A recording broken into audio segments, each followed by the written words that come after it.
Hey guys, welcome to the YouTube channel for the day, another Tacoma mod, and today, for the first time, we'll be actually adding horsepower. And the way we're going to do that today is with a K&N cold air intake system. So the way this system works is we go under the hood and we replace this stock intake tube. There's the air box. We're going to take the air box off. We're going to take this cover to get to it, take the air box off, take this intake tube out, and replace it with the pipe that comes from K&N. So we'll go through the instructions and we'll show you some details about the kit itself. We're going to do a little quick measurement on this though with the sound. We're going to just pull the stock sound right from the front of the grill of the engine, and then once we switch out and put in the K&N intake, we'll do the same thing with the little engine rev on both just to see what the difference is in the sound. And I'll show you the spec sheet that came from K&N. They actually did a dyno before and after of this exact engine on the same generation, the early Gen 2. So we can see what the horsepower gains and the torque gains are from them switching out to this cold air intake kit. And the kit is right here, the 639025. That's the K&N cold air intake kit that fits the 4.0 liter Toyota Tacoma.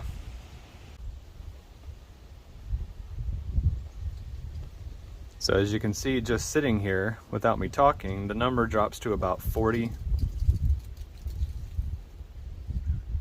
There's just a little bit of wind, so when the wind picks up, it goes up, and when I'm talking, it goes up. So we're going to start it up with the factory intake and see what this number goes up to.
So what we've done is we've taken all the parts out of the box.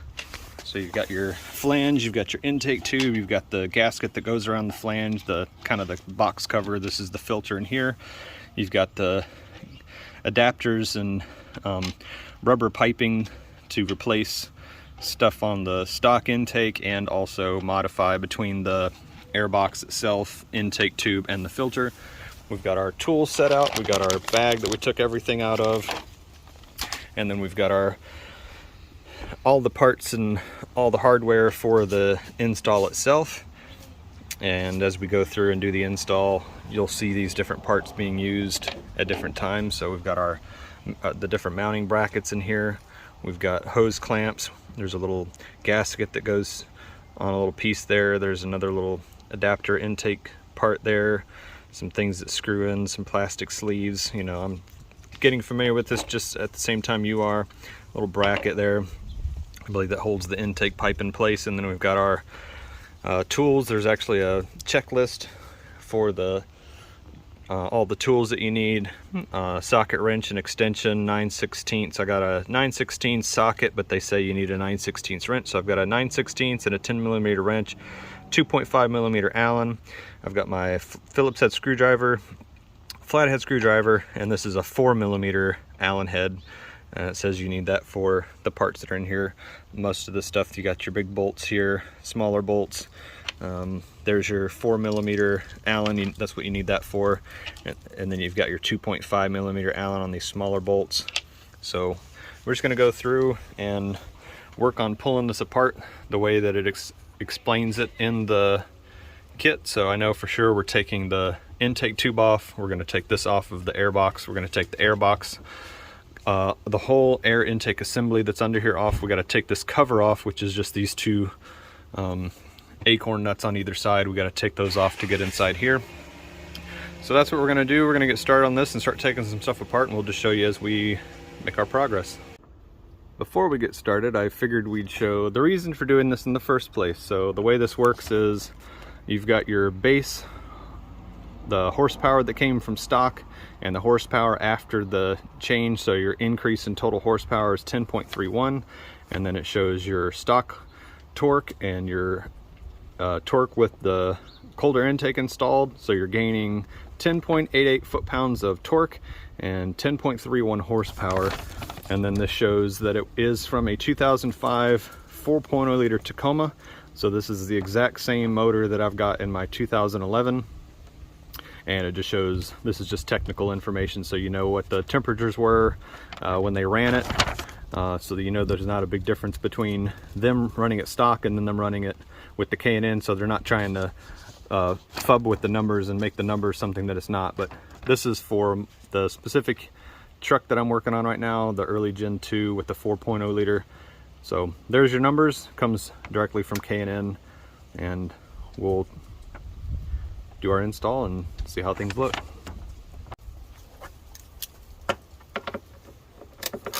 So we got 10mm bolts on the top here. We're going to take these two 10mm acorn nuts off the top of the air. This is just the cover for the engine. So we're just taking the engine cover off real quick. That's all this is. Engine cover comes off.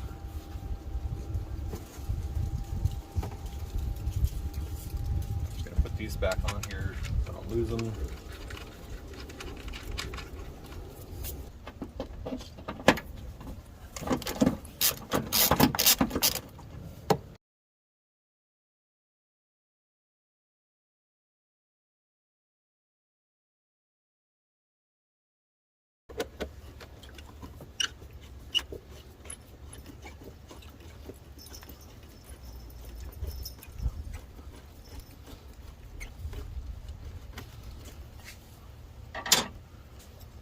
That's 10mm. Now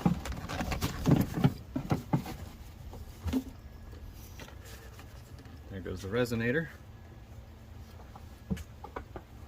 That will not be going back on.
Everything disconnected.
So we now have everything together, and that last little bit of the video I was showing, if you couldn't see over here, is I'm just putting the hose clamp on the inside of this one. So there's this rubber flange between here, so I had it clamped to the intake pipe, and then I've got my other hose clamp on the other end, and this is the hose clamp that came with the filter. So when you're looking in the hardware kit, that plastic bag with all the hardware and all the hose clamps and all that, you're not going to find this one because it's actually in the box with the filter, so don't freak out. Also, the big round ring that you saw that I tightened on the inside of this, that this rubber flange connects to, is on the inside here.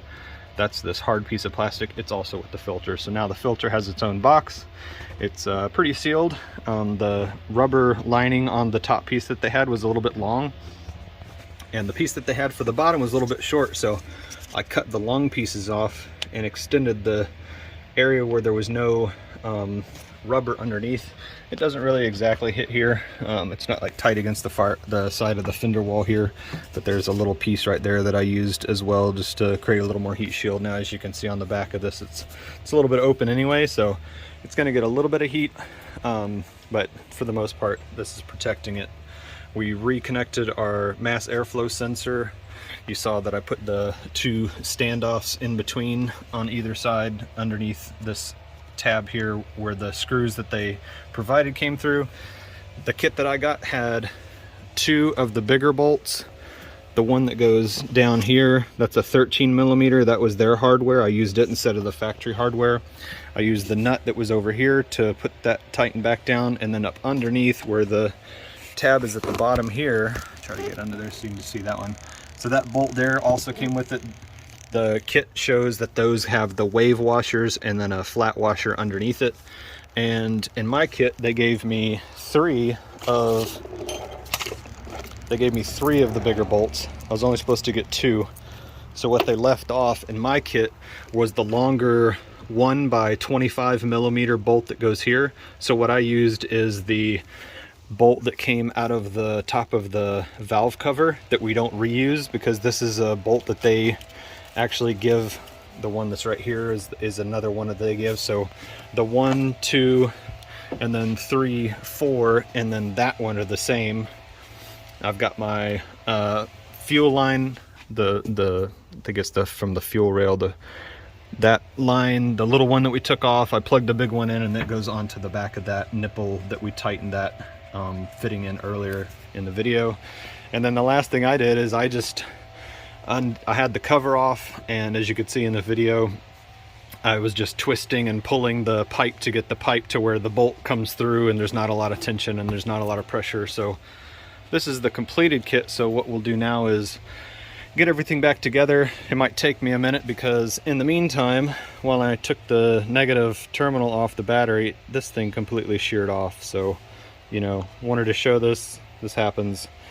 I got to take this bolt out and then replace it with another bolt to get this tightened back down so that I got my negative terminal back on, and then we can get it started up. So once I get that put back together, we can give this a run and see what the sound is like on the front, and check out what the decibel meter shows and the difference in the sound, and then just check out the throttle response and take it for a quick spin. Now the truck has been sitting for quite a while. As you can see, we're right about 40. So we'll just check and see what the difference in the decibel level is with the air coming off the front of the filter now that it's in this open box. And we'll see how everything fits and sounds once we get it started up. Just wanted to show you, here's the parts that we pulled off. So we've got the stock air box, still stock air filter, the 2 screws for the mass airflow sensor, the hose clamp that we undid to get this end off, to take the air box off. That's where the bolt hole was, top and bottom there, to take that off. That's our factory, I think that's the fuel pump hose. And then that's a bolt that held the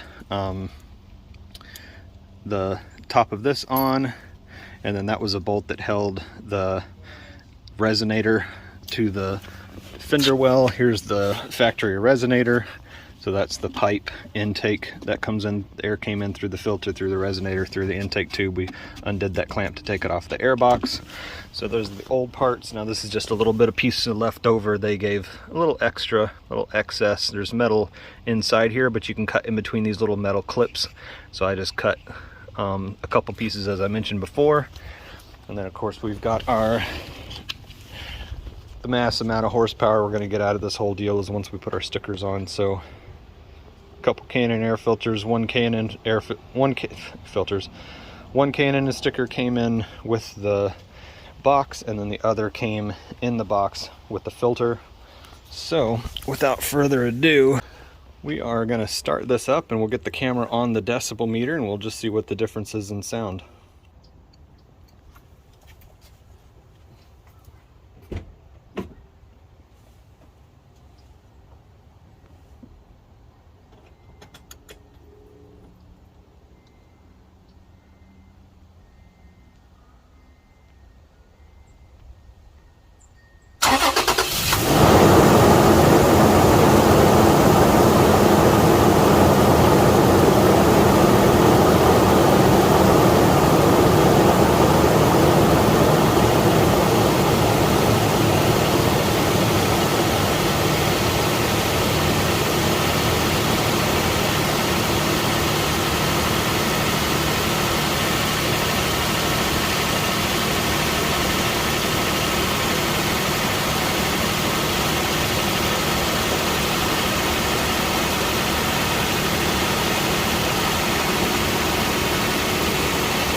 I think you can definitely hear a difference in the front of the engine now. I did the exact same kit on a 97 Ford Ranger back in 2000, a K&N cold air intake, and I could tell right away that there was a difference in the sound off the front of the motor. Now I had a stick so I could rev the gas, which was nice, but in this, once we get on the road, I can hit the gas and we'll see what the difference is. What we're looking for specifically is, according to K&N, they did the dyno before and after, and on the dyno they found that the increase in the horsepower was like 10.3 and the increase in the torque was like 10.8. So with that being said, I'm guessing what we're going to see more of is going to be the throttle response, which is the, as I mentioned before, this is the delay between hitting the throttle and the vehicle moving. The Tacomas are known sometimes, especially in the 3.5 liter, I've heard a lot of people say that there's a lot of lag in the motor. They don't feel like it has a lot of guts. So hopefully just doing the cold air intake will just help a little bit with the guts. So we'll get down here where we don't have anybody around us and just stop and start from a stop and see what the difference is in the feel of the throttle response. See if there's any difference in what we felt before.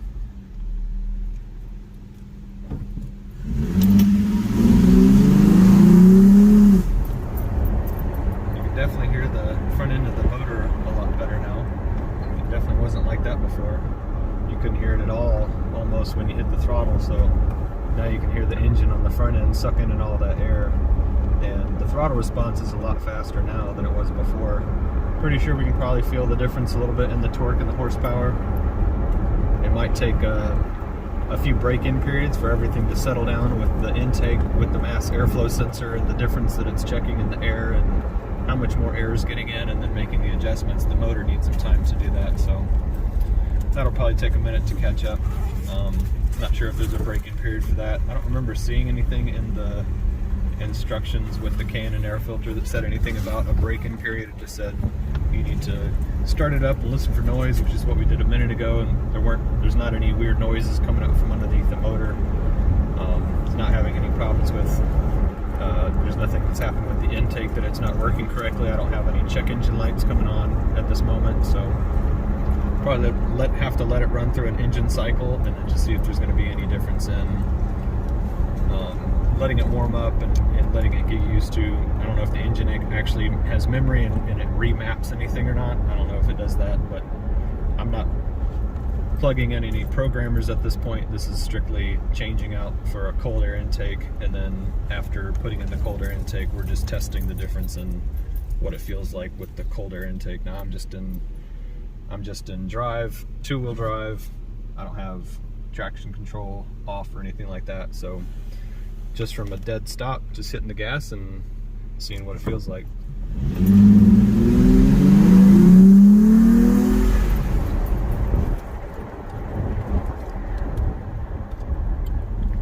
I'd say you can definitely tell the difference, and I'll try to make it so that it's edited real simple so you can see the clip before and after when we had it stock and took off from the truck.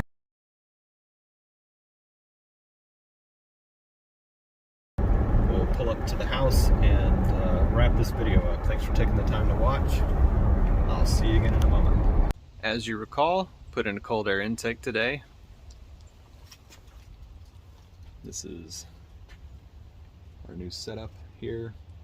We got the filter in the box, heat shield, and then we've got our intake tube and the mass airflow sensor hooked up to it. The fuel pump, a line is on the back of that, and then it just goes into a rubber piece between the intake and the end of the intake tube, and then you just got the stock cover on it. So that wraps this up. We just took a drive, and you could tell right away there was a difference in the feel of the truck and in the sound. It did not take off like that before, and as you'll be able to see in the video itself kind of rocks back when the truck takes off. It's got definitely a lot better launch.